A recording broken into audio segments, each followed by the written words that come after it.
스마트폰이 보급되면서 핀란드의 한 회사에서 만든 게임 하나가 전 세계를 강타했습니다. 이미 유행은 조금 한번 지나갔어요. 모바일 게임이 이제 이미 많이 나왔기 때문에. 그런데 거의 모바일 게임의 거의 시초에 가까운 그런 게임입니다. 바로 앵그리 버드라는 그런 게임입니다. 한창 스마트폰이 막 이제 퍼지기 시작하면서 급속도로 확장이 됐죠. 아마 다들 이 게임 한 번씩들 해보셨을 겁니다. 화면 보여주시겠어요? 네, 화면이 안 나오네요. 네. 네, 그 게임의 스토리는 이렇습니다. 욕심 많은 돼지들이 새들의 알을 훔쳐가서 새들이 화가 났어요. 그리고 각자 자신의 능력에 따라 돼지들을 무찌른다라는 이런 아주 단순한 그런 내용입니다. 영화로도 나왔는데 영화로 나와도 별 다른 그런 내용은 없습니다. 그 내용이 답니다. 그런 이유로 인해서 이 게임에 등장하는 각 새들의 모습을 보자면 다들 화난 얼굴을 하고 있음을 볼 수 있습니다. 네, 빼주셔야 됩니다. 비단 게임에서만 나타나는 그런 이야기일까요? 저는 요즘 세상에서 일어나는 그런 사건들을 볼 때마다 얼마나 많은 사람들이 분노를 갖고 살고 있는가라는 것들을 좀 생각해 보게 됩니다. 얼마 전에도 정말 끔찍한 일이 일어났는데 미국의 한 학교에서 총기 사건이 일어나서 여러 사람이 죽거나 다치는 일이 발생을 했죠. 범인이 잡혔는데 범인은 그 학교에 재학했던 학생이었고 아직 20살이 되지 않은 어린 그런 학생이었습니다. 잡히는 순간에 그 찍힌 사진을 보면 이 학생이 미안하다, 잘못했다 이런 표정은 아니고 굉장히 살벌한 그런 표정으로 카메라를 노려보는 그런 모습도 저는 볼 수가 있었습니다. 그가 갖고 있던 문제가 무엇이었는지는 잘 모르겠어요. 그래서 섣불리 뭐 이 사람은 어떻다라고 평가는 할 수는 없겠지만 한 가지 분명한 것은 그가 아무런 원한도 없는 이들을 향하여서 총뿌리를 겨눌 정도로 심한 분노 가운데 살고 있었다라는 것은 확실한 것 같습니다. 그리고 그 기사를 본 이들은 또 다른 분노들, 때로는 전혀 상관이 없는 그런 이야기, 뭐 정치 이야기, 무슨 이야기 다 꺼내면서까지 자신들이 갖고 있었던 마음속에 쌓아두었던 그런 분노들을 막 표출을 하고 있죠. 이런 기사들을 대할 때마다 저는 마치 온 세상 사람들이 잔뜩 화가 나 있다라는 그런 생각을 하게 됩니다. 우리를 행복하게 해주는 그런 신문 기사보다는 우리를 더욱 고민하게 하고 그리고 서로를 경계하게 하는 그런 기사들이 더 많으니 말입니다. 저는 우리 그리스도인들이 이 세상을 위해서 이런 부분들을 위해서 기도해야 할 필요가 있다라고 그렇게 생각을 합니다. 우리는 지금 선하고 아름다운 하나님 이 시리즈를 통해서 예수님께서 우리에게 알려주시는 하나님에 대해서 배워가고 있습니다. 우리의 감정에 따라 고백되는 하나님이 아니고 상황에 따라 고백되는 하나님이 아니고 예수님께서 만나셨던 그런 하나님을 우리가 다시 배우고 생각해보는 그런 시간이죠. 오늘은 그 가운데서도 예수님께서 고백하시는 은혜를 베푸시기에 넉넉하신 하나님이라는 그 부분에 대해서 우리가 같이 함께 말씀을 나누려고 합니다. 교회를 다니다 보면 가장 많이 듣게 되는 단어가 뭘까요? 여러 가지 많은 단어가 있겠죠. 회개도 있고 십자가도 있고 예수님, 하나님 이런 단어들도 있는데 그 가운데서 많이 듣게 된 단어 하나가 뭐냐면 은혜라는 그런 단어입니다. 그런데 정작 우리는 그분의 은혜에 대해서 깊이 경험하지 못하고 지나갈 때가 굉장히 많이 있죠. 이게 무슨 소린가 라고 생각할 수도 있어요. 그런데 곰곰이 생각을 해보면 은혜라는 말을 듣기는 했지만 그 은혜에 대해서 깊이 경험을 하지 못할 때가 사실은 좀 많이 있어요. 그러다 보니까 하나님의 은혜라는 것에 대해서도 우리가 이론상으로만 이해하기 십상입니다. 오늘 은혜 받게 해주세요 이렇게 입으로는 기도를 하지만 실상으로는 은혜가 뭐지? 그냥 말씀 잘 듣고 마음 가운데 감동받고 가면 되나? 이 정도로만 우리가 생각을 한다는 거죠. 마치 하나님께서 우리에게 크고도 넉넉하신 은혜를 베푸신 것에 대해서 머리로는 알고 있지만 그것이 내게는 100% 전달되지 못하는 것처럼 우리가 느낀다라는 것입니다. 자, 그렇다면 우리는 왜 하나님의 넉넉하신 은혜를 쉽게 받아들이지 못하는 것일까요? 하나님께서 표현하시는 것이 서투르셔서 그러겠습니까? 아니죠. 사실 하나님 편에서 문제가 있다라는 것보다는 우리가 하나님의 은혜에 대해서 오해를 하고 있기 때문에 이런 문제들이 발생한다라고 볼 수가 있습니다. 그리고 그것은 우리가 어려서부터 받은 교육과도 관련이 있습니다. 예를 들면 이런 것입니다. 우리는 어려서부터 공부를 잘하는 학생이 착한 학생이라고 배웠습니다. 그렇죠? 공부 잘한다 그러면 어르신들이 이제 명절이나 이럴 때 가서 친척분들이 묻죠. 대환이 공부 잘하니? 그러면 네, 공부 이번에도 시험 봐서 1등 했어요. 그러면은 착하구나 이렇게 얘기했어요. 똑똑하구나 아니면 공부를 잘하는 학생이구나 이렇게 묻는 것이 아니라 공부를 잘한다 그러면은 착하구나 이렇게 얘기가 들었어요. 한 번은 제가 그 착한 어린이상을 받았습니다. 근데 저도 굉장히 놀랐어요. 제가 착하지 않았거든요. 근데 선생님이 갑자기 저를 부르더니 너 오늘 5월 5일 요맘때 5월 달쯤에 이제 받는 상이었어요. 너 내려가서 우리 반 대표로 착한 어린이상을 받아 그랬습니다. 저만 놀란 것이 아니라 저희 반 아이들 모두가 놀랐습니다. 제가 왜 저거를 받지? 받은 이유는 딱 한 가지밖에 없는 것 같아요. 반에서 1등 했거든요. 네. 그래서 1등하면 착하구나. 물론 선생님한테는 착할 수는 있어요. 네. 그런데 모두가 동의하지 못했습니다. 좀 부끄러운 사실이죠. 네. 반면에 공부를 못하면 좋은 학생이 아니다라고 이렇게 또 생각을 합니다. 심지어 문제아로도 치부될 수가 있어요. 그래서 반에서 성적이 뒤편에 있는 사람들은 아무 일도 안 했는데 괜히 혼나고, 아무 일도 안 했는데 괜히 의심받고, 아무 일도 안 했는데 괜히 선생님으로부터 저희 때는 그 매도 맞기도 하고 그랬었습니다. 그런데 비단 학교에서뿐만이 아니라 가족 안에서도 이런 모습은 쉽게 나타납니다. 엄마 말씀을 잘 들으면 착한 아이, 그렇지 않으면 나쁜 아이라는 그런 이분법적인 생각으로 우리의 사고가 갈라진다라는 것이죠. 그리고 그런 것들이 우리 안에 자리 잡히고 나니까 남들에게 인정을 받기 위해서는 뭔가 결과를 내야 된다라는 그런 생각들이 우리 안에 자연스럽게 교육이 되기 시작했습니다. 그런데 여러분, 과연 그럴까요? 저도 아이 셋을 키우는 그런 아빠이지만 사실 자식들에 대해서는 착한 아이, 나쁜 아이 이것을 구분할 수가 없어요. 그냥 다 내 자식인 거죠. 모두가 똑같아요. 모두가 똑같이 사랑할 수 있다는 거예요. 설령 그 아이가 공부를 못하건 밖에서 어떤 사고를 치건 상관없이 그 아이는 나의 자식이다라는 거예요. 우리 영화 실미도에서 이 설경구 씨가 그 보초를 쓰면서 그 기관병이랑 그 자신들을 훈련시키는 그 교육병이랑 같이 함께 이런저런 이야기를 합니다. 이런저런 이야기를 하는데 막 울면서 이야기해요. 우리 어머니가 내가 감옥에 들어간 뒤로 누워서 주무시질 않는다라는 거예요. 자식 걱정 때문에. 모든 사람은 그 설경구 씨를 향해서 나쁜 놈이다, 살인자다 이렇게 얘기를 했는데, 그런데 어머니는 그렇게 생각하지 않는다는 거죠. 이게 바로 그 차이가 있다는 것입니다. 이렇듯 잠시만 생각해 보면 우리 안에 얼마나 큰 오해들이 우리를 지배하고 있는가라는 것들을 우리는 생각해 볼 수 있습니다. 그런데 문제는 이런 오해들이 우리의 신앙에서도 나타난다라는 거죠. 그리고 그 중에서도 가장 큰 오해는 우리의 죄로 인해서 스스로가 그분의 은혜로부터 벗어났다라고 생각하는 것일 겁니다. 마치 나쁜 짓을 한 아이는 사랑받을 자격이 없다라고 생각하는 것과 같습니다. 그리고 그런 오해를 하게 되면 스스로 동굴을 파서 하나님의 눈을 피하려고 하죠. 창세기 3장에 나오는 아담과 하와의 모습처럼 말입니다. 여러분, 이 아담과 하와가 하나님께서 먹지 말라고 하신 선악과를 따먹은 뒤에 가장 먼저 한 일이 뭔지 아십니까? 그것은 바로 하나님을 피하는 일이었습니다. 우리 함께 창세기 3장 6절에서 8절의 말씀 우리 앞에 화면 보면서 같이 읽겠습니다. 시작. 여자가 그 나무의 열매를 보니 먹음직도 하고 보암직도 하였다. 그뿐만 아니라 사람을 슬기롭게 할 만큼 탐스럽기도 한 나무였다. 여자가 그 열매를 따서 먹고 함께 있는 남편에게도 주니 그도 그것을 먹었다. 그러자 두 사람의 눈이 밝아져서 자신들이 벗은 몸인 것을 알고 무화과 나뭇잎으로 치마를 엮어서 몸을 가렸다. 그 남자와 아내는 날이 저물고 바람이 서늘할 때 주 하나님이 동산을 거니시는 소리를 들었다. 남자와 그 아내는 주 하나님의 낯을 피하여서 동산 나무 사이에 숨었다. 지금 이들은 왜 하나님을 피해 있었을까요? 단순히 이들이 벗고 있었기 때문일까요? 아닙니다. 이들이 하나님을 피한 이유는 스스로 죄를 지었음을 깨달았기 때문이에요. 그리고 이들의 심리를 더 깊이 분석해보면 아담과 하와 부부는 자신들이 얼마나 큰 죄인인지를 깨닫고 난 뒤에 하나님으로부터 받을 은혜가 없다라고 그렇게 판단을 해버립니다. 그래서 하나님으로부터 숨은 거죠. 그렇다고 이제 이들이 하나님의 은혜로운 분이 아니다라고 생각한 것은 아니에요. 자신들이 죄를 지었다고 해서 이제 하나님은 나쁜 사람이야, 나쁜 존재야 이렇게 생각하지 않았다는 거예요. 여전히 이들은 하나님이 은혜의 하나님임을 알고 있었어요.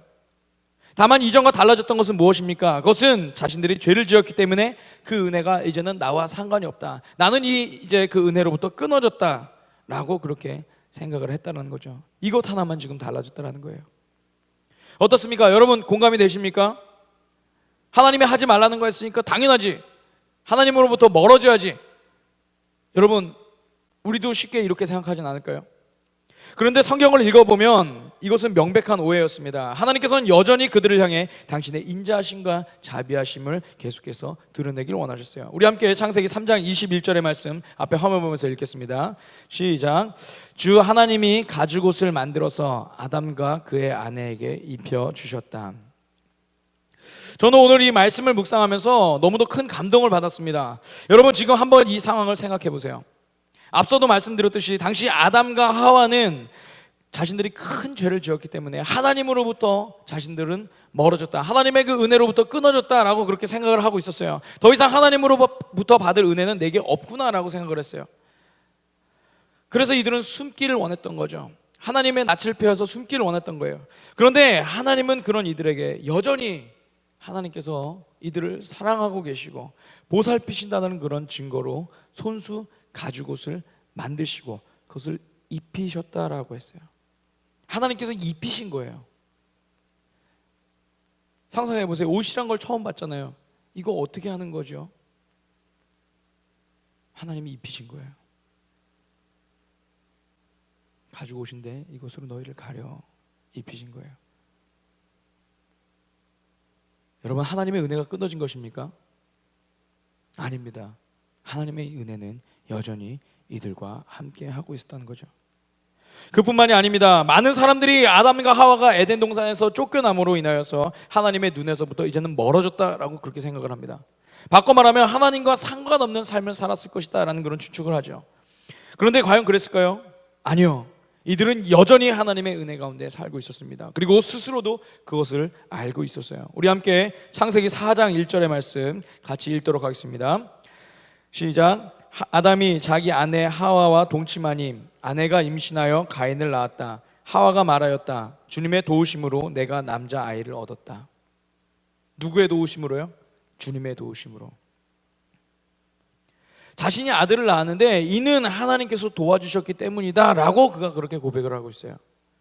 여러분, 이 말이 의미하는 바가 무엇입니까? 자신이 비록 더 이상 에덴에 거주하지는 못하지만 하나님의 은혜는 멈추지 않고 자신들을 향하여서 계속해서 왔다라는 것이죠. 자신들 안에, 자신들의 삶 가운데 계속해서 있다라는 거예요. 즉 하나님의 은혜에서 이들은 결코 단절되지 않았다라는 것입니다. 비단 그 일뿐만이 아닙니다. 이들 가정에 뜻하지 않은 분쟁이 생깁니다. 그리고 자신들이 너무나 사랑하는 둘째 아들 아벨을 잃게 되죠. 그런데 그때에도 하나님은 이들 가정을 보살피시고 그리고 그들에게 또 다른 아들을 주세요. 그리고 그 은혜를 깊이 경험한 하와는 또 다시 이렇게 고백합니다. 창세기 4장 25절의 말씀입니다. 하나님이 가인에게 죽은 아벨 대신에 다른 씨를 나에게 허락하셨구나. 누가 허락하셨습니까? 하나님이 허락하셨어요. 인류 최초의 죽음, 그것도 자연사가 아니고 어떠한 다른 일이 아니라 자기 자녀들 내에서 벌어진 그런 살인, 이 엄청난 사건을 대한 이 부부는 굉장히 큰 상심을 했을 것입니다. 이 일을 어떻게 돌파해야 되는지 방법을 몰라요. 그런데 그때 하나님은 여전히 은혜의 눈길을 돌리지 않으시고 그들을 바라보시고 그들을 향하여서 계속해서 하나님의 은혜 베푸시기를 멈추지 않으셨다라는 그런 말씀이죠. 여러분, 그런데 만일 우리가 이런 상황을 경험했다고 한다면, 오늘날 우리가 학습된 그 생각대로 우리가 한다면, 여러분, 우리는 과연 어떻게 이 사건을 대할까요? 저 같으면 아마 이럴 것 같아요. 어쩌면 내가 과거에 선악과를 따먹은 죄로 인해서 우리 자식들에게 하나님의 저주가 내렸다, 이렇게 생각했을 것 같아요. 또는 아직도 내게 남은 죄가 있어서 하나님께서 여전히 나를 벼르고 계시고 나를 죽이려고 하신다, 이렇게 막 두려워하면서 막 그랬을 것 같아요. 그런데 여러분, 만약 그런 생각을 갖고 있다면 그런 이들에게 하나님의 은혜가 느껴지겠습니까? 하나님 앞에 우리가 깊이 다가갈 수 있을까요? 그렇지 못한다라는 거죠. 사실 교회 공동체를 떠난 많은 지체들 가운데에서도 이런 문제로부터 자유롭지 않은 이들이 있습니다. 자신들이 도덕적으로나 신앙적으로나 옳지 못한 삶을 살고 있기 때문에 스스로 위축되고, 더 나아가 하나님도 자신을 징벌하실 준비만 하고 계시는 분으로 여기는 그런 일들이 우리 가운데도 있다는 거예요. 마치 자신을 향해서 화가 잔뜩 난 그 앵그리버드의 그런 하나님을 이들이 떠올리고 있다는 것입니다. 또한 굳이 교회 공동체를 떠나진 않았지만 신앙생활을 하면서 여전히 이런 하나님에 대한 이미지로 인하여서 하나님과의 더 깊은 교제와 은혜들을 경험하지 못하는 일들도 오늘 우리 가운데 있죠. 왜일까요? 우리 머릿속에는 항상 선악에 대해서 철두철미하시고 불과 같은 눈동자로 우리를 노려보고 계시는 그런 하나님의 이미지가 남아있기 때문입니다. 오늘 우리가 함께 읽은 그 누가복음의 말씀도 마찬가지입니다. 사실 오늘 말씀 속에 나오는 이 삭개오, 우리가 굉장히 잘 알고 있는 그런 캐릭터입니다. 삭개오는 제가 굉장히 좋아하는 사람입니다. 왜냐하면 삭개오의 특징 중에 하나가 나오는데 키가 작다라 그랬어요. 키가 작다. 하나님 얼마나 키가 작은 사람을 사랑하시는지에 대해서 제가 얼마나 많은 위로를 받는지 모르겠습니다. 저도 키가 180이 조금 안 되는데 아무튼 하나님은 그런 사람들을 좀 많이 사랑하시는 것 같아요. 오늘 삭개오 얘기가 나왔는데 이 삭개오는 당시 사람들의 생각에 따르면 하나님의 은혜로부터 벗어난 그런 사람이에요. 그리고 어쩌면 삭개오 스스로가 아마 그렇게 믿었을 거예요. 아, 나는 하나님의 은혜와는 상관없는 사람이야. 아마 이렇게 믿었을 거예요. 그러다 보니까 아마 하나님 앞에서 살지 못할 그런 행동들을 계속해서 했겠죠. 남의 것을 빼앗고 그리고 남들을 괴롭히고 이런 일들을 계속해서 했겠죠. 그런데 예수님은 보란듯이 삭개오의 집으로 들어가세요. 요즘 말로 하면 훅 들어간 거예요. 이렇게. 그래서 사람들이 충격을 받고 속삭이기 시작합니다. 어찌 저런 사람 집에 들어갈 수 있는가? 당시로서는, 아니 지금 오늘날 이런 일이 일어난다고 해도 이것은 굉장히 충격적인 그런 일입니다. 이미 죄인인데, 이미 하나님의 은혜로부터 멀어진 그런 사람인데, 그런데 예수님은 여전히 그가 하나님의 은혜 앞에 살고 있다. 그 모습을 사람들에게 보여주시기 위해서 삭개오의 집 안으로 들어가세요. 식사하자라고 하시고 오늘 밤 이 집에 머물겠다라고 하시고 그와 대화하시고,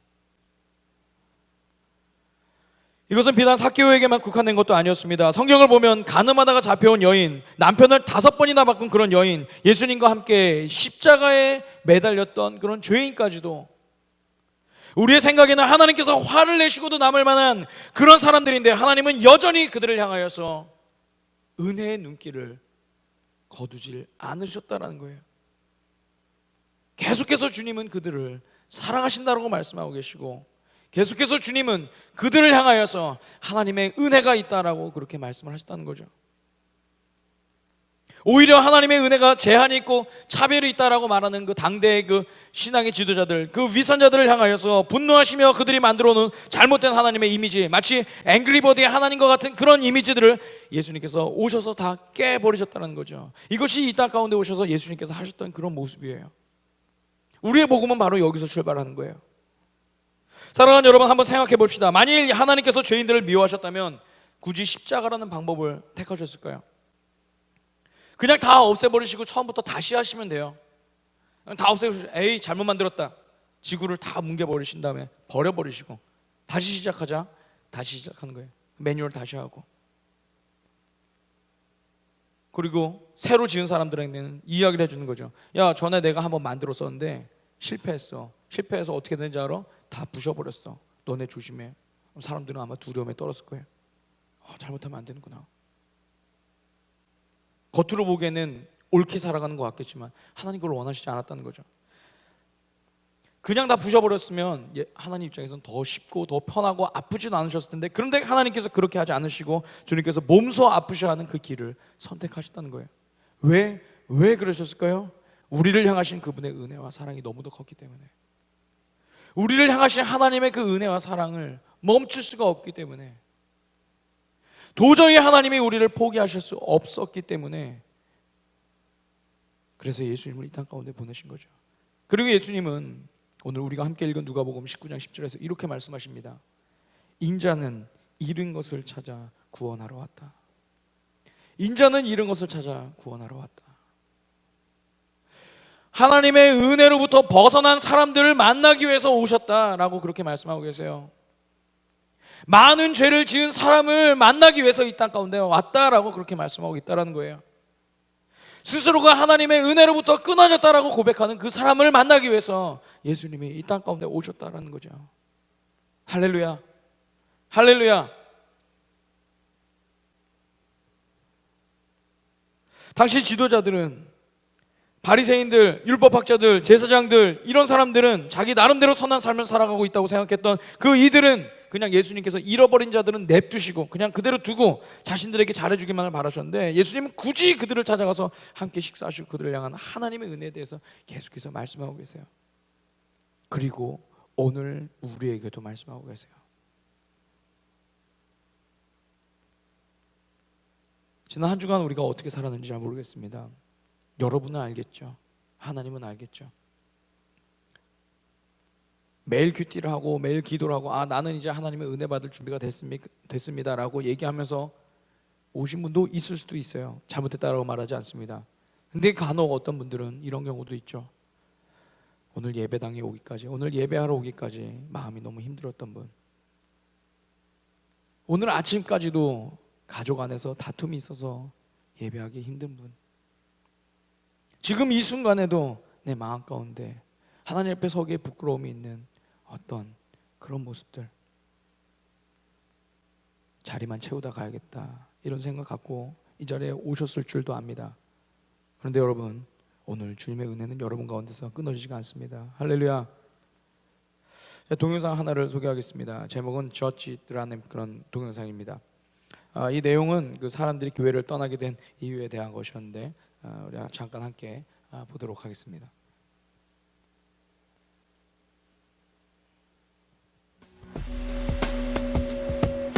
When I gave my life to the Lord, I was a stripper, and I made a decision to completely change my life. I had no idea where to go to church, what to do, how to dress, and one day I was sitting out at a coffee shop, and some girls were walking around, and they were telling everybody about their church. Well, I was so excited. I thought, this is going to be it. This is going to tell me where I can go. Maybe they'll be my friends. And instead, they took one look at me and the way I was dressed and how I looked and gave me a dirty look and passed me over. I was going into 4th grade, and that summer my parents sat me down and told me that they were getting a divorce. And I remember being blown away by that. And then on top of that, we showed up at church over the next few weeks, and I just remember feeling this difference there, that we weren't supposed to be there. Like, you know, we had divorce slapped around our chest. And for me, it made me feel like there was something wrong with me. I grew up in a church for 20 years, and when I went to college, I made a few mistakes and got pregnant out of wedlock. But I never expected a phone call from the pastor asking me to resign my membership. 네, 동영상의 내용들은 몇 가지가 더 있습니다. 근데 제가 이만큼만 잘라왔습니다. 내용을 보면 아실 거예요. 술집에 다닌다는 이유로 외면받았던 그런 여인, 그리고 이혼 가정의 자녀라는 이유로 눈치를 보게 됐던 이 젊은이, 그리고 대학 시절 임신을 하게 되자 혼외 임신입니다. 그러니까 임신을 하게 되자 목사로부터 교회를 떠나달라는 소리를 들은 그 여인의 그런 이야기. 너무도 많은 이들이 평범한 삶, 교회 조직원들에게 익숙하지 않는 삶을 산다는 이유로 정죄받고 거절을 당하였죠. 근데 문제는 그런 경험들이 하나님의 은혜에 대한 오해로까지 이어진다는 사실입니다. 결국 교회도 똑같구나. 교회도 똑같구나. 교회 공동체도 똑같구나. 내가 듣기에 성경에서 하나님은 죄인들을 찾아오셨다라고 했는데 교회 공동체는 그렇지 않구나. 반면 미국 미주리 주에 있는 교회에 대한 기사 하나는 이 땅의 교회와 그리스도인들이 어떻게 하나님의 은혜에 대해서 세상 가운데 전해야 할 것인지를 보여주고 있습니다. 제가 그 기사를 조금 정리해서 갖고 왔습니다. 읽어드리겠습니다. 미국 미주리 주 어느 시골 마을에 있는 작은 미용실, 그날따라 많은 손님이 몰려들기 시작했습니다.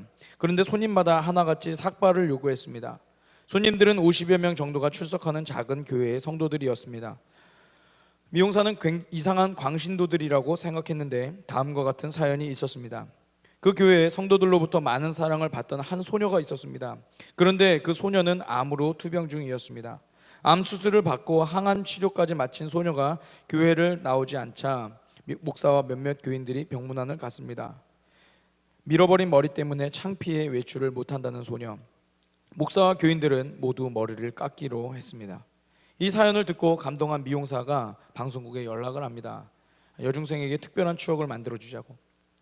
그리고 주일날 엄마는 소녀를 간곡히 설득을 합니다. 오늘 하루만 교회 가자 설득을 합니다. 그리고 예쁜 모자를 씌워서 교회로 데리고 나왔습니다.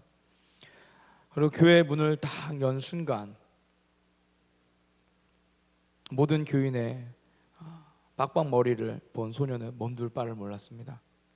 그리고 결심한 듯이 모자를 벗죠. 그리고 이 상황을 중계하던 리포터가 눈물을 글썽이면서 고백을 합니다. 나는 크리스찬이 아닙니다. 그러나 언젠가 교회를 나가게 된다면 이런 교회를 나가고 싶습니다. 여러분, 우리 공동체는 이런 공동체일까요? 저도 잘 모르겠습니다. 제가 스스로가 그런 공동체원이 되는지 잘 모르겠어요. 저도 그렇게 돼야 되겠죠. 아마 이 글 들으시면서 마음 가운데 감동이 있다면 여러분, 우리도 그렇게 만들어야 되는 그런 책임이 우리 가운데 있을 줄 압니다. 저는 이 글을 읽으면서 하나님의 은혜와 사랑에 대해서도 같이 함께 생각해 봤습니다. 많은 이들이 자신들의 죄로 인해서 부끄러워서 하나님 앞에 나아가지 못할 때, 자신들은 이미 하나님과 어울리지 않는 사람이라고 그렇게 스스로 생각할 때, 예수님은 이 땅 가운데 우리와 같은 몸을 입고 오셔서 그들에게 찾아가시고 그들과 같이 어울리시면서 하나님의 은혜는 결코 모자람이 없다. 하나님의 은혜는 결코 모자람이 없다 라고 그렇게 몸소 보여주시죠. 말로만이 아니라 그분의 삶 전체를 통해서 그렇게 보여주셨다라는 것입니다. 사랑하는 여러분, 완벽한 그리스도인들만이 하나님의 은혜 가운데 거하는 것은 아닙니다. 때로는 우리의 삶 가운데 죄의 유혹으로 넘어질지라도 주님은 그 일들로 인해서 우리를 거부하지 않으시고 오히려 우리를 더 깊이 껴안으십니다. 유기성 목사님의 그 칼럼 중에서 깊이 공감이 되는 글이 있어서 함께 나누려고 합니다. 이분이 이제 책을 읽고 쓰신 겁니다. 하나님의 임재 연습에서 로렌스 형제는 죄에 넘어질 때마다 놀라하지 않았다고 합니다. 이게 나인 걸 하고 주님 없이는 저도 결코 이보다 더 나아질 수 없습니다. 저를 넘어지지 않게 지켜주시고 이 행한 죄로부터 돌이켜 주옵소서라고 기도하고 나서는 그렇게 기도하고 나서는 주님께서 다시 주시는 은혜를 감사하며 평안함과 용서를 누렸다라는 그런 내용의 글입니다. 여러분, 동의가 되십니까? 하나님에 대한 오해가 풀리시나요? 잔뜩 화가 난 하나님, 우리가 잘못하면은 언제든지 때릴 회초리를 들고 계시고 한 걸음 잘못 움직일 때마다 그것을 매섭게 내리치시는 그런 하나님, 그런 하나님이 무서워서 도망가고, 때론 내 안에 나타나는 문제들을 바라보면서 내가 또 뭔가를 잘못한 것은 아닌가라고 두려워하는 그런 모습들. 여러분, 그 이미지를 우리가 벗었으면 좋겠습니다. 하나님은 그런 하나님은 아니세요. 제 말이 아니라 예수님이 우리 가운데 보여주셨던 하나님은 그런 하나님이 아니세요. 우리의 사랑의 수준에 머물러서 우리가 하나님을 평가하면 안 됩니다. 하나님의 사랑의 수준은 우리가 감히 평가할 수 없는, 모자람이 없는 수준의 그런 하나님이십니다. 선하고 아름다운 하나님, 그 책 사과의 내용 중에는 캐스트린 노리스라는 여인이 자신의 책 놀라운 은혜의 내용 한 부분을 이 저자가 인용을 하고 있습니다. 저도 오늘 그 내용을 함께 나누면서 설교를 마치려고 합니다. 지난 봄 어느 날 아침, 한 공항의 탑승구에서 갓난 아이를 데리고 여행하는 젊은 부부를 보았다. 그 아기는 다른 사람들을 쳐다보다가 사람의 얼굴이 보이기만 하면 그것이 누구의 얼굴이 되었든, 젊은이건 나이 든 사람이건 예쁘건 못생겼건 지루하게 생겼든지 행복해 보이든지 걱정스러운 얼굴이든지 상관없이 그저 해맑고 기쁜 얼굴로 반응했다. 정말 보기 좋은 광경이었다. 단조롭기 그지없는 탑승구가 천국 문으로 변한 듯했다.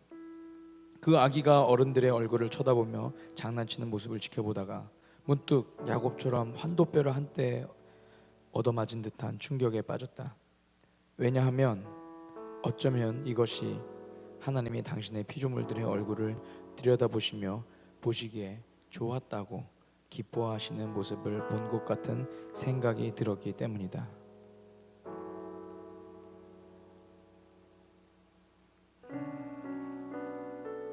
여러분, 이번 한 주간도 여러분의 삶을 향하여서 여러분의 삶의 모습이 어떠했던지 간에 여러분을 향하여서 끊임없는 미소와 끊임없는 사랑을 베푸시는 그런 주님을 붙잡으시길 주님의 이름으로 축원합니다.